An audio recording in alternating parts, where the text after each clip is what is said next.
utari muremure cyane Mm. kandi abadefanseri bakunze kuba ari nk'abantu kuri gatanu niho uba ugomba kuba uri muremure ariko kabiri wajya unabaserebeka tugenze nyine akanya kubera ko kundi igenda yiterera byarira nyine kuri moto. ubyarira kuri moto Yego byarira kuri moto utaragera ku bitaro. ntaragera ku bitaro. A world of stories. ndakuramukije ufunguye iyi video nkwifurije amahoro n'imigisha biva ku Mana wowe aho uherereye hose ku isi, muri Amerika, muri Aziya, mu Burayi, muri Oceani na hano iwacu muri Afurika. Aho uherereye mu gihugu urimo, umujyi urimo, nkwifurije umwaka musha muhire, Imana ikugenera ibigukwiye. Ndabizi ufite imigambi myiza kandi myinshi, Imana izagufasha kugira ngo ubisohoze ubigereho byose uko bingana. Twebwe turapanga ariko Imana ikadufasha kugira ngo bigerweho. Komeza kubashimira abantu mukomeje kuyoboka Afrimedia Live kugira ngo dukomeze kujana uyu mwaka wa 2025. Imana ikomeze kubagirira neza kandi ikomeze kubitaho, tujana twese twerekera kuri 1M.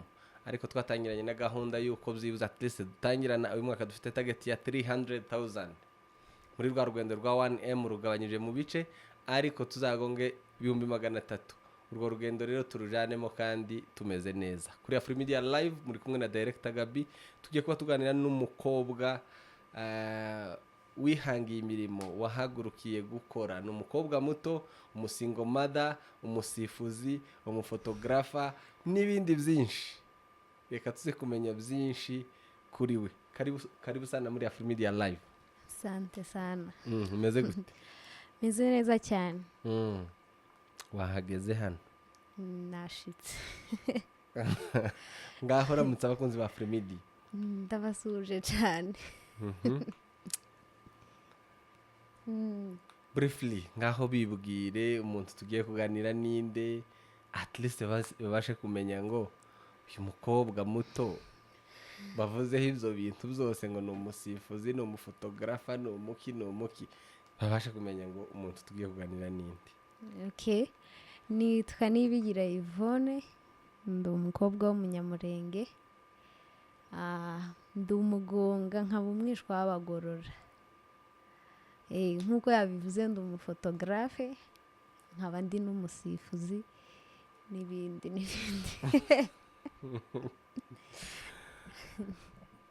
Briefly, ngaho nkutubwira about yourself kuri wewe.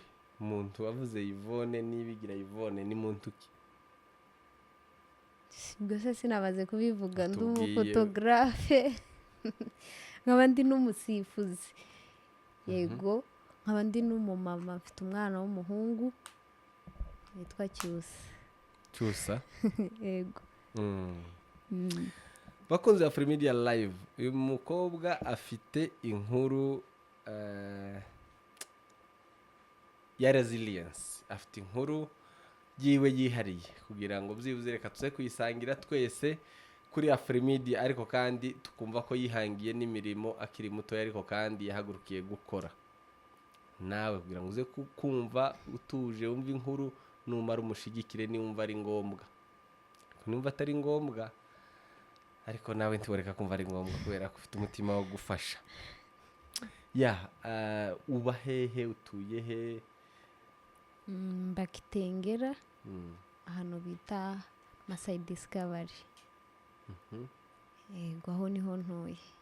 Aho niho ntuye. Nkuzamurijwe bumve nanje sinumvise. Bakitengera, ahantu bita Masai Discovery, aho niho mba.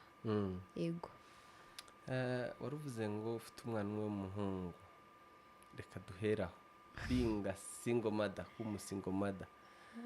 Bimeze gute? Bimeze bite? Gusa ndavuga gutera nyine n'ubuzima busanzwe. Urabizi ko ubuzima bwose kugira ngo bube mugomba kubumenyera. So navuga ngo bimeze neza kuko mbibamo. Yego.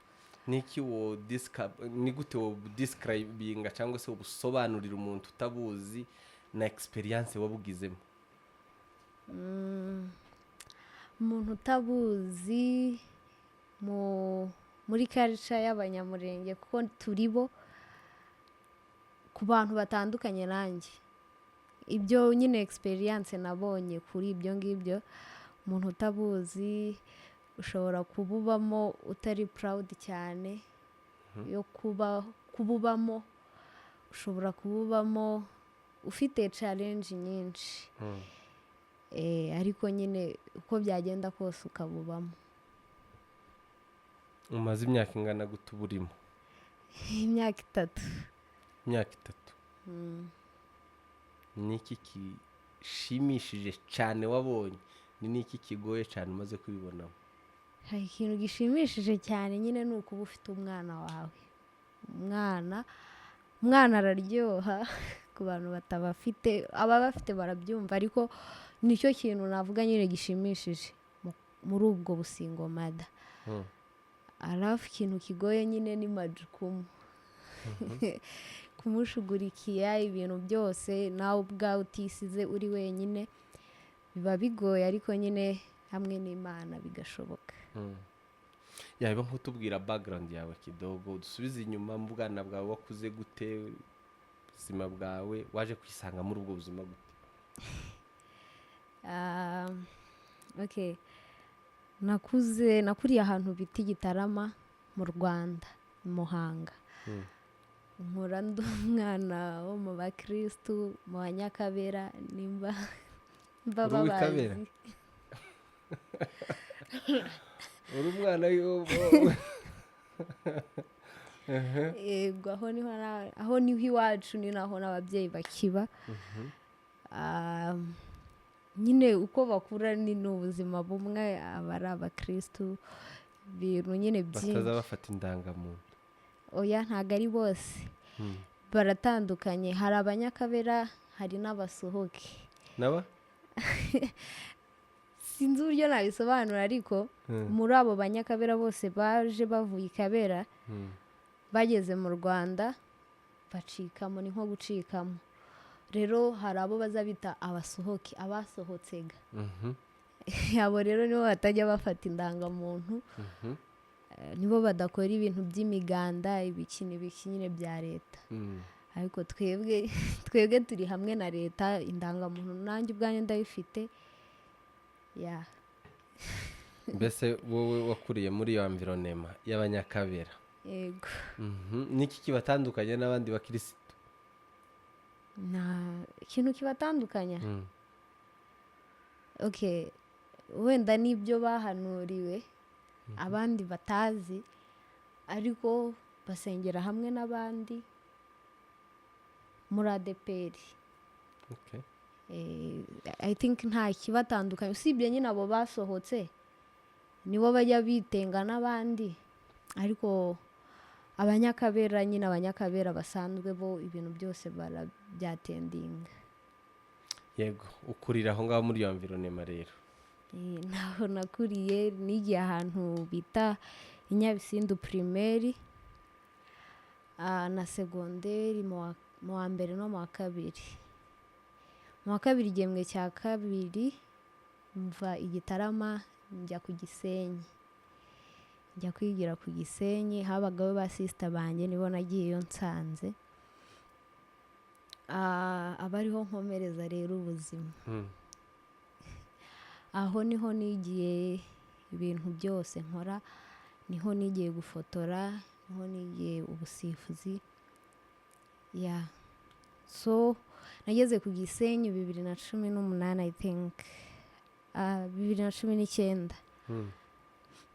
Ngeze aho ku Gisenyi nyine, sister wanjye yari umukinnyi wa football, ariko nanjye nabikoraga ku ishuri gake kuko nabikundaga. Ukina? Hanyuma ngeze ku Gisenyi, iyo kipe yari ikomeye. Wakinaga nko kuri kangahe? Cyangwa se ukina nimba ugikina? Nakinaga kuri 2, nari umudefanseri w'inyuma. Utari muremure cyane, kandi abadefanseri bakunze kuba ari nk'abantu. Kuri 5 niho uba ugomba kuba uri muremure, ariko 2 wajya unabaserebeka.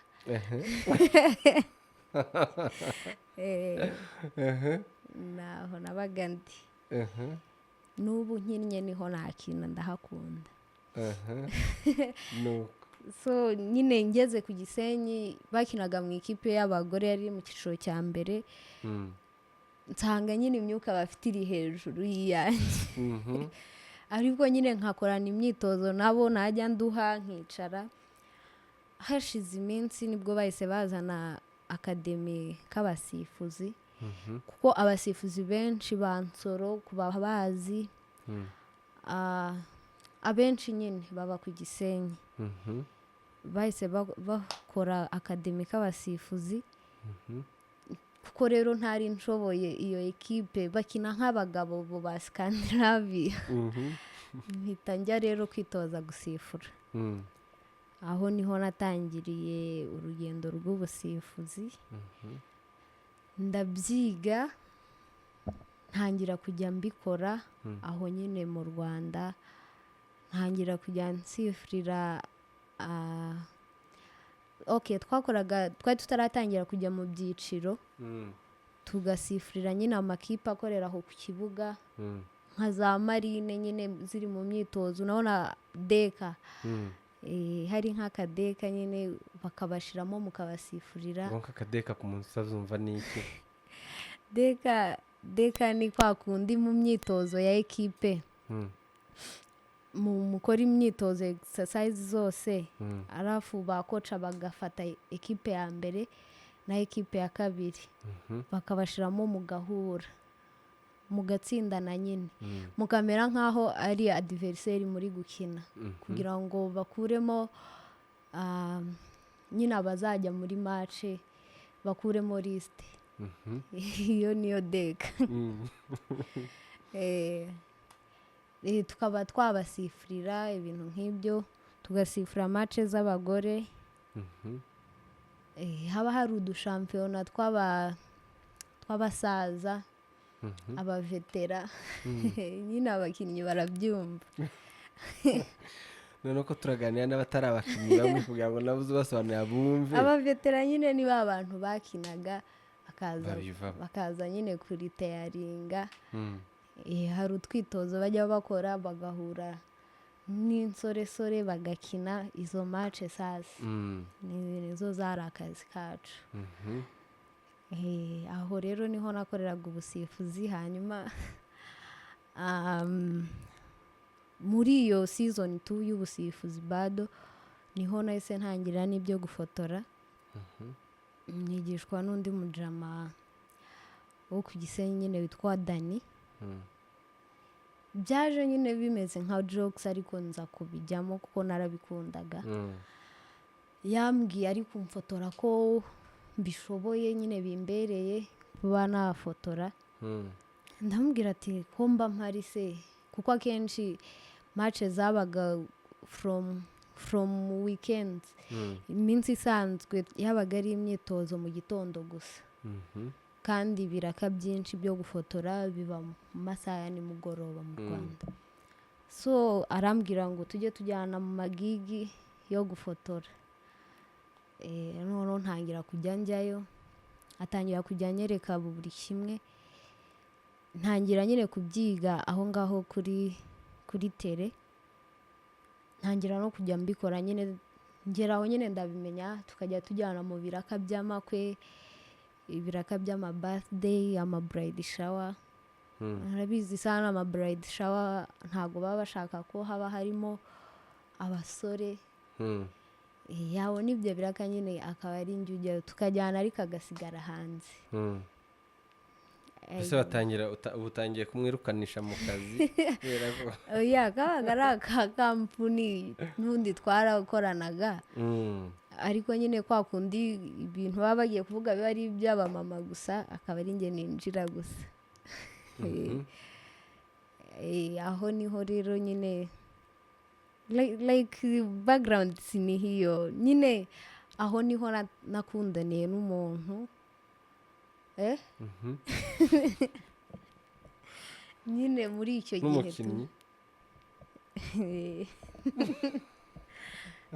nkundana n'umukinnyi biraho nyine bitarenze. Nuko tumaze gukundana twakundanye ariko ngo abakinnyi baba bakunditse eh abakinnyi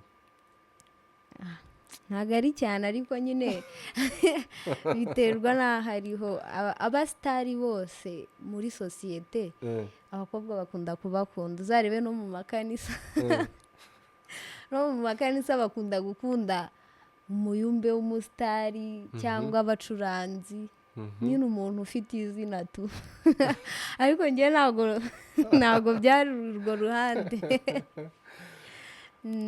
bigenda gute mbere ko tuninjira aho ngaho wayi mukunda abasitari njye ntabwo ndi kuri urwo ruhande niko mbizi kuki abakobwa muri rusange bakunda abasitari ntabwo nabimenya ntabyo nzi ariko nyine muze kutwandikira mutubwire kuki bashobora abakobwa kuba muri rusange babona wenda babahesha izina ntawamenya ntabyo nzi nuko twikomereze na sitori yawe nuko nyine turakundana hashize igihe tuza kubonana nuko nyine nza gutwita hari mu kwa 11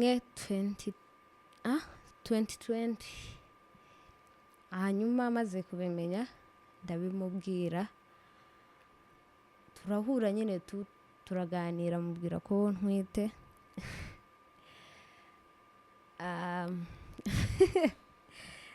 tumaze kuganira nyine maze kubimubwira nari nkiri kwiga iki n'iki atangira nyine kumbonesha ukuntu ko naba ngiye kwiyicira ubuzima ndamutse mbyaye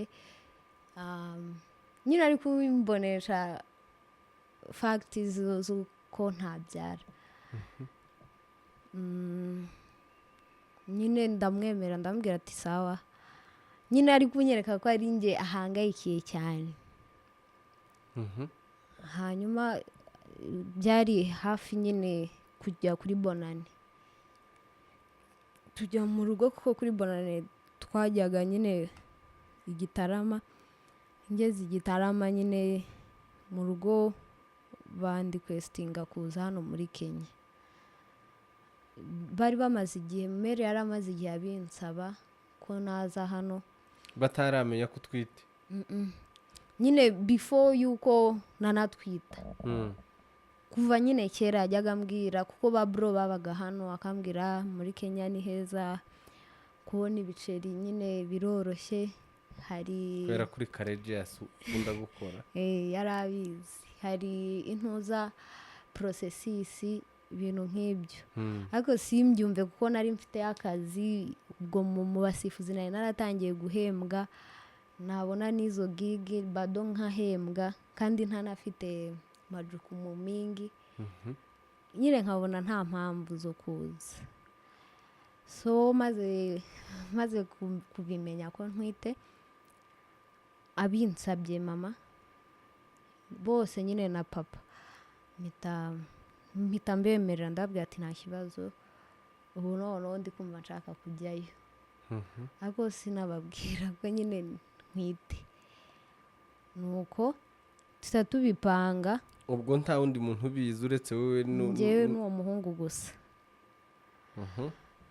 dupanga nyine no mu rugo ko nzaza hano nzazana na ba bro babiri tuvuye aho mu Rwanda noneho muri uko kubipanga nyine ntabwo twari guhita tugenda gutyo bado nkomeza kuvugana n'uwo akiri kunsaba ko nakora remove iki n'iki agusaba ukuremo inda ngo kubw'impamvu nyine z'uko nkiri ku ishuri yaba agiye kunyicira ubuzima kumparibira ubuzima ibintu nk'ibyo ndambwira ati sawa ntaribi nyine nsa nkaho mbimwemereye ariko ntabishaka hanyuma hari match utabishakaga nyine ntabwo nari ndi gukuramo inda njyewe ukuntu mbitekereza na mindset yanjye nari nzi ko ari ukwica bisanzwe kandi nari ntarica kandi nari nzi ko kwica ndamutse mbikoze naba nkoze icyaha cya kabiri kiyongereye ku cyo nakoze niyo mpamvu nyine ntagize uwo mutima cyane wo kubikora ntabwo ari cyane kubera icyaha kuko ibyaha nyine okay ushobora kukisangamo ukagikora, hari n'ababikora rimwe kabiri gatatu. So njyewe ntago mu bana umuntu aba yandikiwe, niko nabyumvishe, wenda mwebwe bakuru murabizi muradusobanurira. Umuntu aba afite abana afite kuzabyara, I think. So I was thinking like ndamutse mbikoze akaba ari we wenyine nari mfite kuzabyara, ntazibabarira. Ya nyine nuko natekereje mpitamo nyine kutabikora tu. Hari ukuntu dutekereza, tugatekereza hafi, tugatekereza gusebya umuryango, kuboneka nabi muri sosiyete, ibintu byinshi nyine. Muri ako kanya utekereza ibintu byinshi, uravuga se gang yawe inshuti wari ufite nyine utekereza ibintu byinshi, ukuntu ugiye guseba tu muri karitsiye hehe. Ariko aho uba uri gutekereza hafi, ntabwo uba warenza ibitekerezo nyine ngo utekereze ku buzima ugiye kwaka umuntu, utekereze kuri nyakwigendera uzahora wibuka, kuko aba ari umwana wawe, uba ugiye kuba nyina wa nyakwigendera. So ntabwo nabishakaga kuba nyina wa nyakwigendera, niyo mpamvu ntayikuyemo. Yego. Uwo munsi mva mu Rwanda hari match y'ihera, nimba ari Nyagatare na Etenseri, nimba ari na Marine, bari bagiye kureba match. Hanyuma rero nibwo nuri imodoka nza hano muri Kenya. Maze kwambuka umupaka, mbere yuko network zibura, nahise mwandikira uwo muhungu ndamubwira ati nagiye, kandi ntago nigeze nkuramo inda kuko we yarazi ko nayikuyemo. Nuko ndazaga rero ndashika muri Kenya. Wamashije gute kuvuga ngo reka nje muri Kenya? Usanze basaza bawe, uratwite, uje urundi utandukanye n'uw'ababyeyi bohereje. Sinzi, wenda ntekereza kuko ntekereza ariko n'abandi batekereza, ariko nyine njya ntekereza vuba, nta nubwo nari nanabipanze. Njye nari navuze ko ikiba cyose, navuze ko nyine icyaza cyose nzacyakira. Hanyuma rero bamaze kumbwira ngo ngende nze hano muri Kenya, nanabyibutse nahise ntekereza vuba, ndavuga byaba byiza kurushaho byariye nyine kure y'ahantu narindi. Niyo mpamvu nahise nyine nza nta kibazo. Yego. Nuko uza muri Kenya, ugeze muri Kenya mbese bakwakira bate, bamenya gute ko utwite? Okay, banyakiriye nk'ibisanzwe nk'abakiriye mushiki wabo, kuko twari turi kumwe na ba bro bisanzwe tu, kuko ntago babimenye uwo munsi, ndari ifite amezi 2. Maze iminsi nk'itatu ntago nzi kwicara hamwe buriya, nahise ntangira gushaka akazi, ndangije ndakabona. Icyumweru cya mbere ndi mu kazi nkumva nabibabwira, ariko bikananira nkatinya. Icya kabiri, ku cyumweru cya gatatu nibwo nahise mbibabwira, mbabwira nyine ko mwite. Nahise mbibabwira nyine. Okay, ntago bari yatinze bitandukanye wenda cyangwa se birenze nuko nabitekerezaga, babifashe nyine nk'ibisanzwe, nyine hawakunivamia. Nuko nyine turabana, nkwite ndi no mu kazi.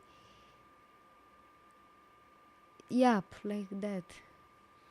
Uwo munsi wari umeze gute umasha kugira ngo ubivuge? Ndimashe. Urimashe. nyine uri kumva nari maze igihe kuko impamvu mbibajije majorite y'abakobwa batwite inda imenyekana ari nkuru.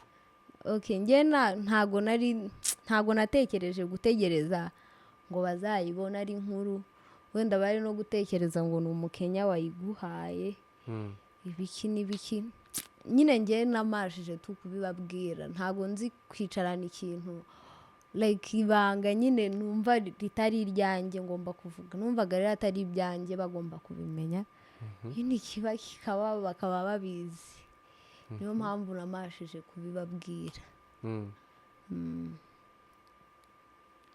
Dukomereze ubuzima bwo gutwita muri Kenya, mu gihugu gisha.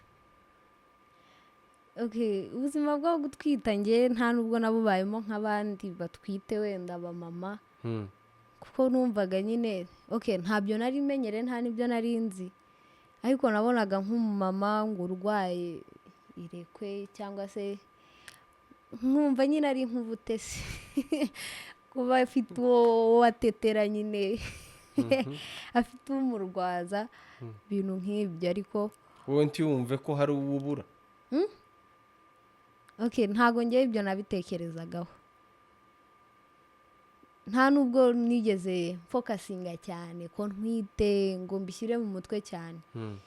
Nari mbayeho nyine ubuzima busanzwe, rimwe naranibagirwaga ugasanga ndi gukora nyine akazi gasanzwe nk'umukobwa usanzwe, ndi guterura ibintu biremereye nyine, ntago nari ndi kubyiyumvisha cyane ngo mbyishiremo cyane. Utabiterwa no gushaka kutaremerera abandi bantu? Ntago mbizi neza cyane ko ntanakunda kuba umuzigo ku bantu, ariko ntago nyine ngewe nigeze ni nkaho nabyisetinze mu mutwe mbyishyiramo ko ngomba kubaho nyine ubuzima busanzwe, nta byo kwibaraguza ngo utubuto nyine tutari buboneke, kuko nyine iyo wabyishize mu mutwe niyo mpamvu biba lazima ko bigomba kuboneka. Rero njye ntabyo nigeze nishyira mu mutwe. Yego. Ni izihe emosiyo waba ufite mu gihe kimeze gutyo, icyo gihe ukuntu umeze waba gutekereza iki? Nakubwiye ko njyewe nari meze nyine nk'umuntu usanzwe. Ku rugero ku mugore iwe atekereza ukuntu agiye kuba umubyeyi, agapulaninga, akagira gute, we byari bimeze bite? Njyewe nari meze nk'uko nsanzwe, ntabyo nari nzi, nta gitekerezo na gito nari mbifiteho cyo kumenya ngo bigenda gutya. Cyakoze nyine nk'iyo nahembwaga nibwo nibukaga ko hari utwo ngomba gusevinga two kuzaba ngura imyenda y'umwana, kuko nta wundi wari kuzabinkorera, uri kumva. Ariko ibintu byo gupuraninga ibintu byinshi njye ntabyo nabaga ndi gutekereza, nirindaga nyine kubitekerezaho cyane. Yego. Dusimbuke ntacu twikomereze igihe cyo kubyara.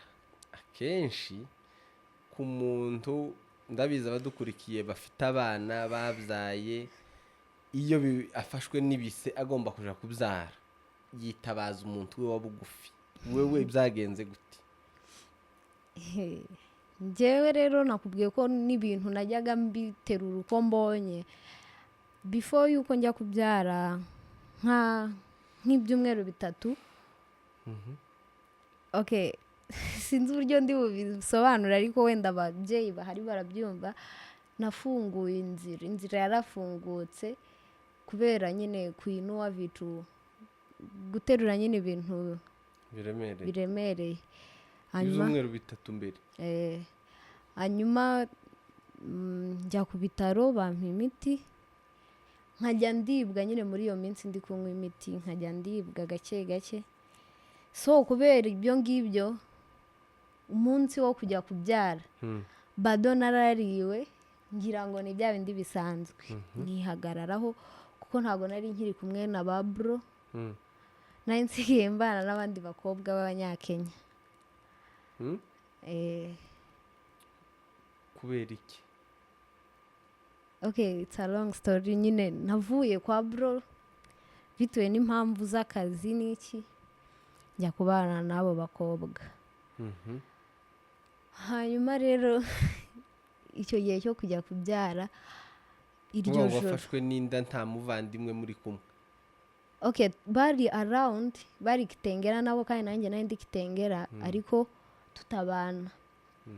Mfatwa n'injoro, ndaribwa ijoro ryose, ariko ukuntu nyine byari biri kundya byari byarenzeho n'ibisanzwe nyine.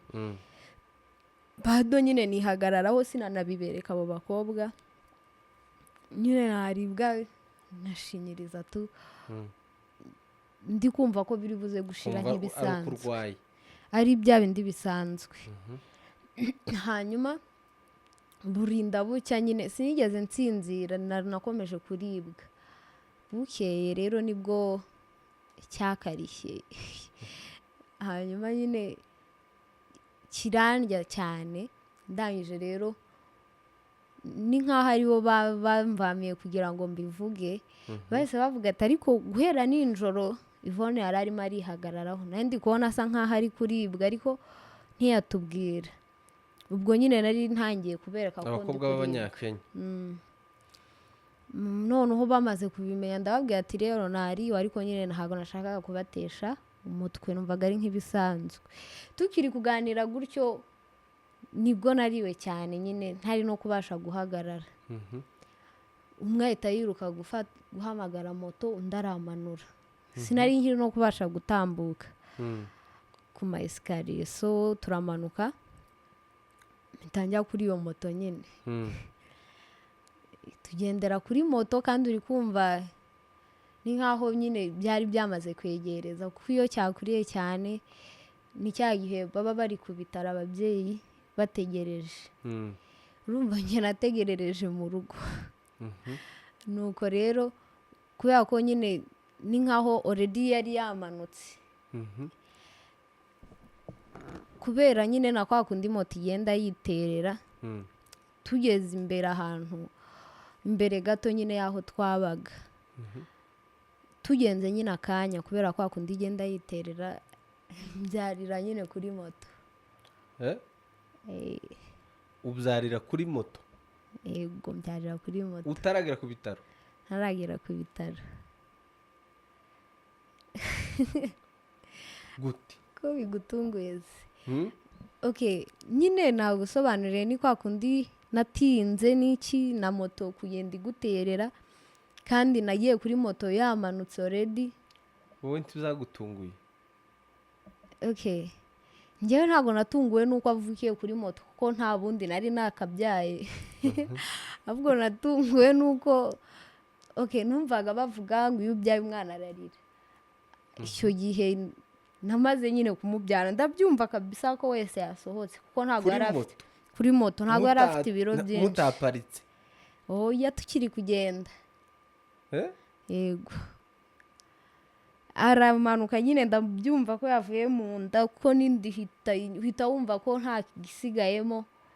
Nigira inyuma aricara, ndamufubika, hanyuma turagenda ku bitaro. Ntabwo yari ari munini cyane. Ukiri kuri moto utaravaho? Nkiri kuri moto narababwiye mwihute, nyine nari ndi kumva atarize mu mutwe wanjye, nahise numva ko wenda ashobora kuba yapfuye. Ngenda ndi gusakuza ni nkaho motari yagize ubwoba bw'ukuntu ndi kuvuza induru ngo yapfuye. Ariko motari yarabimenye ko wabyaye? Sinzi nimba yarabimenye. Uwo mwari kumwe? Njye nari ndi hagati. Noneho amaze kuza ntangira kurira nyine ngo ntago yarize. Ni nkaho bagize ngo wenda aracyari mu nda ari kundya, ariko yari yamaze kuvuka namufubitse. Ndi kwibaza impamvu atararira. Nawe yari ari mutoya cyane, yari afite ikiro kimwe. Hanyuma rero tugeze ku bitaro, nyine muri ubwo bwoba, mfite ubwoba, ndi kuvuga se yaba yapfuye ko atigeze arira iki n'iki. Tugeze ku bitaro, abaganga nyine mpita mbereka ko already namaze kubyara. Baragaterura nyine, kari kicaye tu. Baramuterura, barakata, barangije baramukubita kwa kundi nyine bamuriza kuko nari mbabwiye ko atarize ndi kubabaza ko afite ikibazo bahita bamutwara ariko bamutwara numvishe ko arize nuko rero bamujyana muri nasari hanyuma y'aho ngaho ibyabaye nyine tu ni ibisanzwe kubera ko hari uburyo nyine iyi sitori yawe isawundinga ni ubwa mbere numvise umuntu wabyariye kuri moto watekerezaga gute wafiringaga gute muri ako kanya wabaga umeze gute ako kanya nta kindi gitekerezo nari mfite gutekereza usibye kuba ko ngiye kubyara niteguye kuba ngiye kubyara umwana hanyuma aje atari kurira nta kindi natekereje ako kanya nari ndi kwibaza uko umwana ameze nta kindi iyo hayi puresha wayihandorinze gute rero yuko mu ameze ntekerezo zawe nyine nari ndi kubwira umumotari ngo yihute numvaga nyine bitashoboka ariko wowe ukakira ko wabyaye yego nari ntegereje kuzabyara icyo gihe cyose ni gute ntari kubyara se nyine ntabwo nari nzi ko bimera n'uko biba bimeze ariko nari nzi ko n'ubundi ntawe ubyara yarabyaye bose batangira nk'uko natangiye numvaga rero nanjye bizashika nkabyara nuko rero byagenze ku bitaro nyine bamutwara muri nasari uwo munsi iyo egisperiyanse wagize aho ngaho utaradukomereza ku mwana n'ibindi niki byahinduye ku myumvire yawe y'ubuzima ku buzima no kuba umubyeyi mbese life ikintu byahinduye nyine byari byaranagihinduye na mbere kuko nari niteguye kuzaba umubyeyi nubwo ntari nzi ngo bimera gute ariko nari nzi ku isaha n'isaha nzaba umubyeyi nkatangira kurera nyine nk'ababyeyi tu kandi nzi neza ko ibyo nzanabikora njyenyine yego nicyo byahinduye nyine nari ndi redi kabisa nabaye redi umunsi nemera ko nzabyara umwana uwo niwo munsi nabaye redi hanyuma nyine nishyira mu mutwe ko icyo ari cyo cyose kizaza nzacyakira ikizaza cyose ntakizi nzakimenya yego nuko byari bimeze umwana biza kugenda gute wowe nk'umubyeyi nubwo umwana ari we warwaniriraga wowe nta kibazo wari wagize byari bimeze gute ngewe nyuma y'uko numvishe umwana yarize kuko mu mutwe wanjye nari ndi gutekereza ko ashobora kuba yapfuye ibindi nshobora no kuba ntaranabyumvishe kuko iyo uvuye aho bajya kugukuramo imyanda yasigaye mu nda baragenda nyine bayinkuramo banyereka aho njya kogera nari ndi kumva ntajya no koga ntaramubona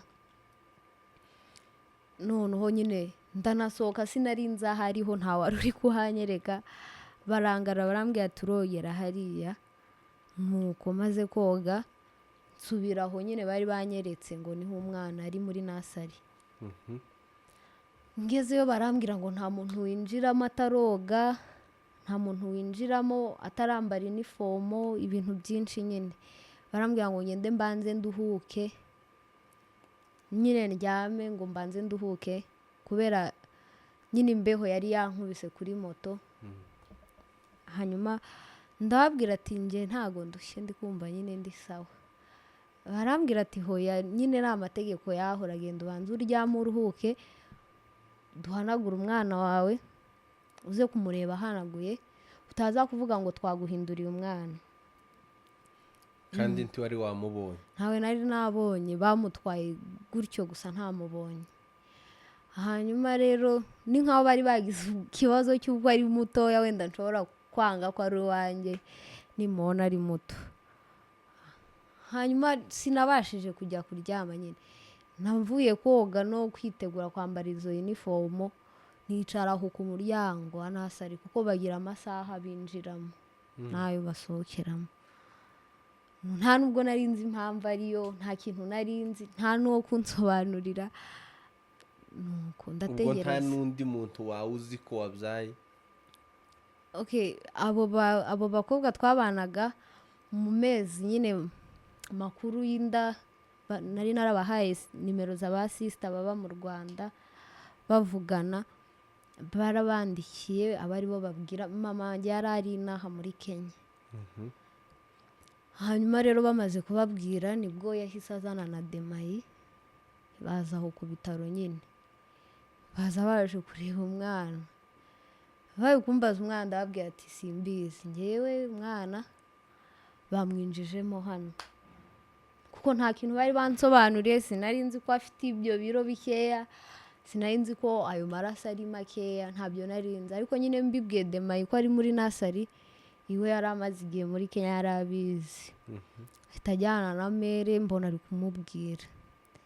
Nuko ku mugoroba nyine amasaha ageze nibwo nagiyemo banyereka umwana, njye nkabona nyine ari umwana usanzwe nta kintu nyine nareba n'abandi kuko baba bari muri nasari nyine ujyamo hari ikibazo ufite, ushobora kuba amezi atuzuye cyangwa wariye imyanda wavutse like nyine ibintu nk'ibyo. Nkabona umwana wanjye ameze nk'abandi, angana nk'abandi, ariko yari ari muto cyane. Abandi bakavuga ngo ni muto, ariko njye nkabona ni nomo nyine, kuri njye yari ari nomo kuko niwe wari uwa mbere. Nuko rero baragenda batamubonye, ba bro nabo baza kundeba, nyine nkibaza ko abandi bajya baza bakagera no mu cyumba aho twararaga bakabona abana. Nibwo nyine bansobanuriye bambwira ko umwana yavutse ari muto akeneye kongererwa amaraso, ibintu nk'ibyo. Mbaho mu bitaro ukwezi like it was 3 weeks ni means around nyine 1 month. Nyine ndi kujya murerera aho ngaho tu kugira ngo yongere ibiro no kugira ngo yongere amaraso, kuko nta uba wemerewe gusohoka mu bitaro adafite ibiro 2 n'amagrama hejuru. Nuko byagenze. Kuza gusohoka mu bitaro tangiye ubuzima bwo kurera. Ni gute rero waje kubalansinga? Wavuze ko uri umufotogarafe, ubalansinga ubuzima bwo gufotora, ubuzima bwo kurera, sinzi nimba ugisifura n'ubu, izo bintu bibalansinga gute? Okay, icyo gihe mama wanjye yari ari inaha, yari yaraje mu bukwe yari yaraje gusezera umuntu mukazanara, musaza we umugore we yari agiye kujya hanze, so yari yaraje kumusezera, bihita bihurirana n'uko mbyaye, ntibyaba ngombwa ko ahita asubirayo vuba. Rero so igihe nasohotse mu bitaro yajyaga amfasha nimba mbonye ikiraka cyo gufotora. Akenshi ibyo nabonaga cyane byari byo gufotora. Nimba mbonye ikiraka cyo gufotora akasigarana umwana, nkajya muri ibyo biraka, ubuzima nyine burakomeza. Yamfashije nk'amezi 2 abona gusubira mu Rwanda, tangira kwipapa ukimama. Aho ngaho sasa niho natangiye kurera nkanjye. Okay, icyo gihe twabaga mu Ndegu hari abasenye. Ni ibintu nyine sinzi uko nabivuga, ariko nimba ari umuco wacu wa Kinyamurenge, ariko sinzi kuvuga ngo ikintu cyose we nk'umusingo mama atakamu naishi na watu wowe niwo ugomba kukiprovidingira. Sinzi nimba ari n'ahandi ariko biba bimeze. So nyine nabonye rada uko imeze. Ise w'umwana turakamubwira ko wabyaye? Yarabimenye, sinzi, abashuti banjye nyine bari baziranye nawe, yari inshuti yacu.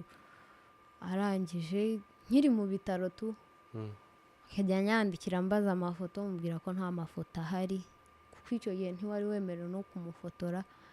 Nyine yarabimenye tu. Yabyakiriye gute umubwiye ko wabyaye? nta kundi yagombaga kubyakira kuko ntabwo twavuganaga cyane kugira ngo nze kumenya reaction ziwe, nta n'izo nashakaga kumenya. Nuko nyine byari bimeze. ni nk'izihe challenges wahura nazo cyangwa se wahugiye uhura nazo ariko n'ubu uracariwe n'ubundi nk'umusingo mada n'umufotogarafe, challenge uhura nazo n'ubundi urafotora ukora akazi, fotora mvuga nuvuga ngo urakora akazi ariko uranarera. Before y'aha ngaha ubu ngeze, umwana akiri muto, mama wanjye amaze kugenda nyine ntabwo byabaga byoroshye kuba nabwira demaye ngo areke akazi kiwe andebera umwana, byabaga bigoye. hari igihe cyageze kuko icyo gihe ntabwo nahise ntangira gukora ibiraka byo gufotora full time kuko ntibyabaga binahari cyane. nahise nyine nshaka akazi gasanzwe ko muri hoteli, umwana nkajya amujyana muri ako kazi, amujyana muri ako kazi nyine nkakora ari aho ngaho ko ni umuntu twari tuziranye nakoreraga before yuko njya kubyara, so yarabyumvaga. rero challenge zari ukuzana umwana nyine mu kazi kuko hageze n'igihe atangira kwanga, akavuga abakiriya kuko ubona uri konsa wangiza ukagaruka ukajya kubasavinga, ni ibintu bitari sawa. shaka ahantu uzajya ujyana umwana, nshaka za daycare. nyine iyo umwana akiri muto biba bikigoye, ariko byose nyine byabaga nagombaga kubyakira kuko mu mutwe wanjye nari narishyizemo, si no kuvuga ngo nari narishyizemo, ikintu kiba mu mutwe wanjye n'ubu ni ukwakira ikije cyose nyine muri good vibes tu. ni gute uba motivated mu gihe umepungukiwa nk'umubyeyi wacanganyikiwe maisha byanze bikunze no gutatubwiye uko ubaho, ninde wishura inzu, ninde ugabura, ninde ugura iki, ninde ugira gute, uba motivated gute muri ubwo buzima? kuri ubu nyine ntago nakwicara tu nzi ko gukora ari byo bizishyura inzu kuko nta wundi mfite ubikora, ari byo bitugaburira, bikora n'ibindi bitwambika n'ibindi. so motivated yanjye ni ugukora akazi, ni ukuba hard working kuko nyine mfite ibindeba ngomba gukora, kuko mfite inshingano nibyo bimotiva gukora ibyo nkora byose. yego.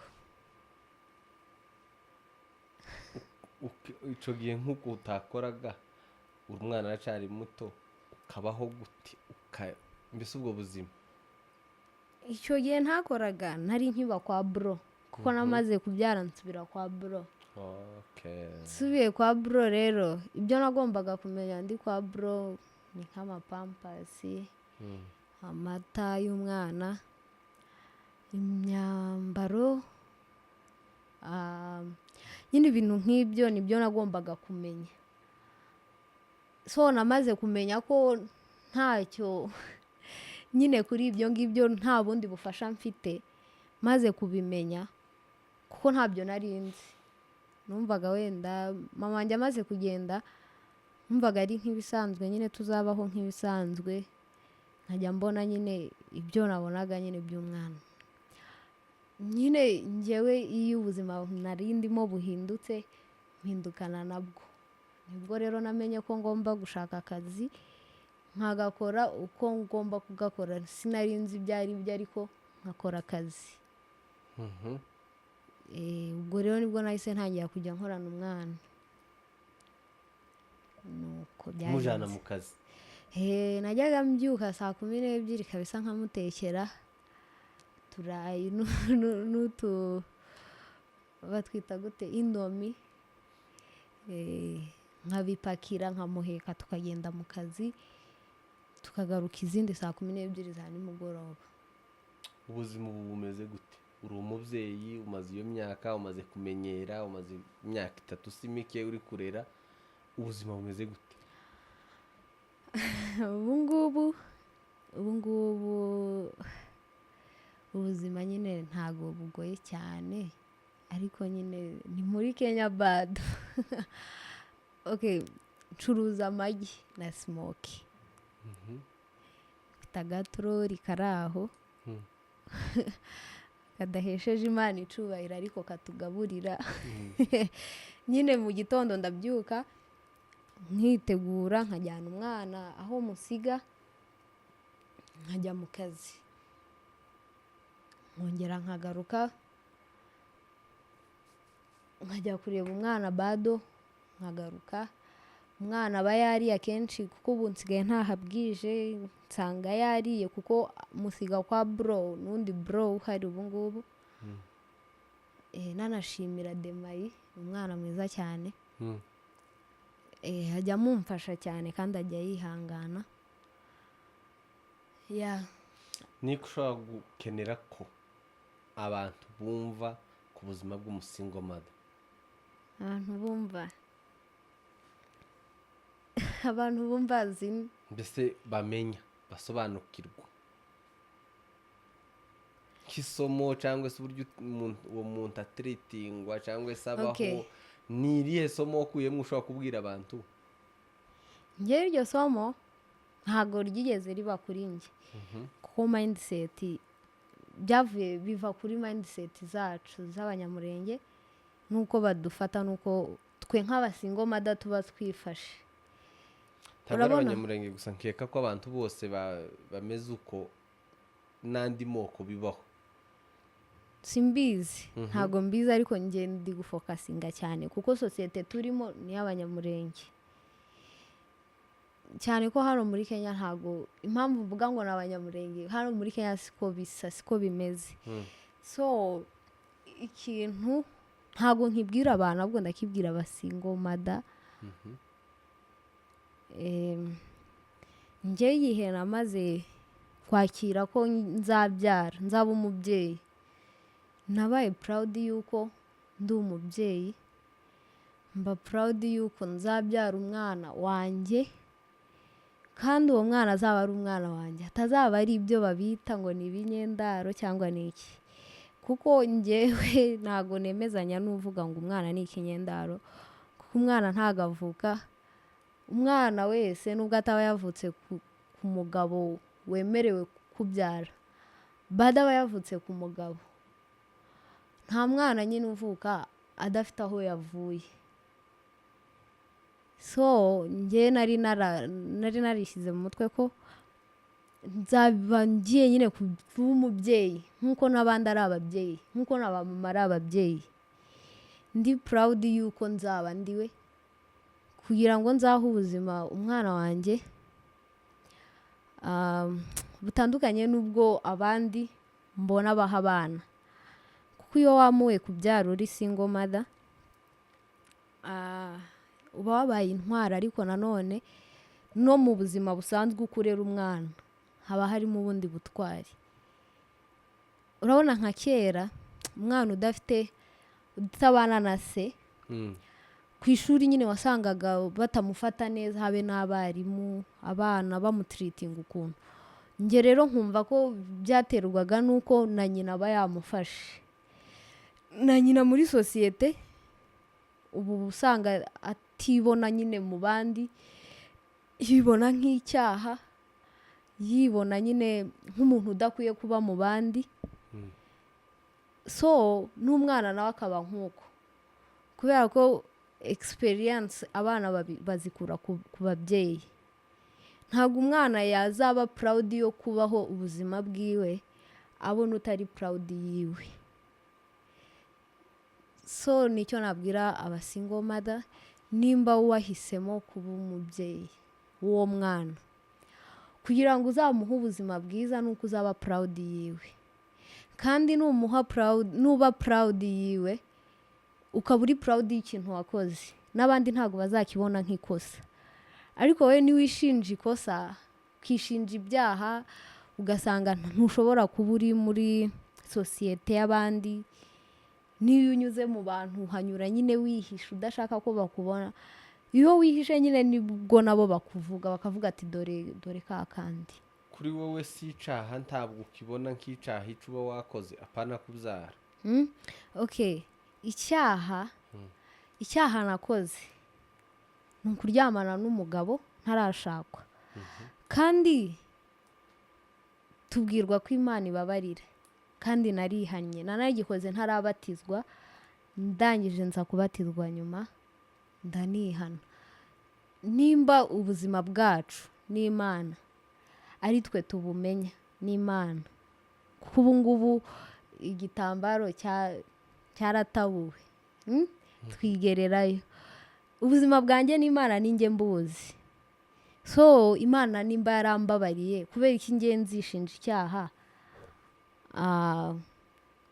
mu gihe namaze no kubyara mfite umwana?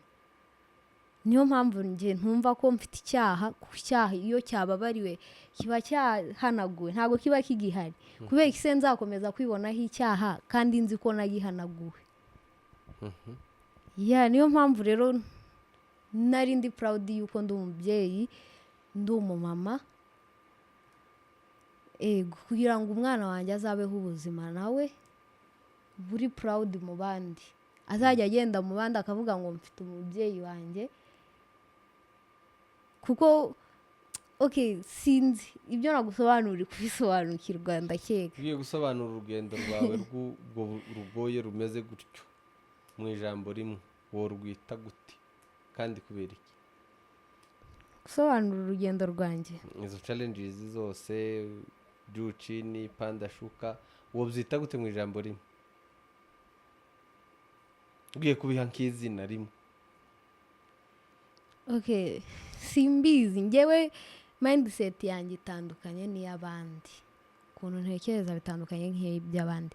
Ntekereza ko nyine ibyo nabayemo nagombaga kubibamo, ntekereza ko ubuzima nyine bwaje ngomba kubwakira kuko bwaje. So panda nateremuka niyo ntabandi singoma da n'ubundi baho mu buzima busanzwe, wenda nawe igikugeraho simbizi, ni ibintu bisanzwe rero n'ubuzima busanzwe. nta gitangaza cyakubayeho, nta nkanaciye amabere, ni ubuzima busanzwe nyine, nta gitangaza kirenze. ntacyo. watwise ufite imyaka ingahe? 17. 17? Yego. ubasha guhandolinga ubwo buzima ku myaka yawe 17, uca muri ubwo buzima, wanga gukuramo inda, wanga kwica mugani wawe, gukora ibyaha bibiri, biraje bigeze aho utwise ubwo buzima, ubyariye kuri moto, uhandolinga ibyo bintu ku myaka 17. Yego, imyaka se ni iki? Imyaka ni numbers. biterwa n'aho wakuriye, biterwa n'uburyo utekereza, nibyo nyine biza gukontinga n'intuza n'imyaka. Ariko nyine bitewe n'aho wakuriye n'ubuzima wakuriyemo n'uburyo utekereza, imyaka nta gaciro cyane woyiha. Yego. Tugana ku musozo, abakurikiye Afrimedia live ndabizi neza ko mwumvise ubuzima bw'uyu mwana w'umukobwa yagiye acamwe bugiye butandukanye, nubwo yabashije kubuhandolinga nkawe ku myaka yiwe itari myinshi cyane, ariko abwitwaramo muri ubwo buryo. Reka tugana ku musozo rero, niki wabwira abantu cyangwa se abadukurikiye abashije kumva inkuru yawe, niki kindi niba hari ikintu wumva wakongeraho kubyo umaze kutubwira?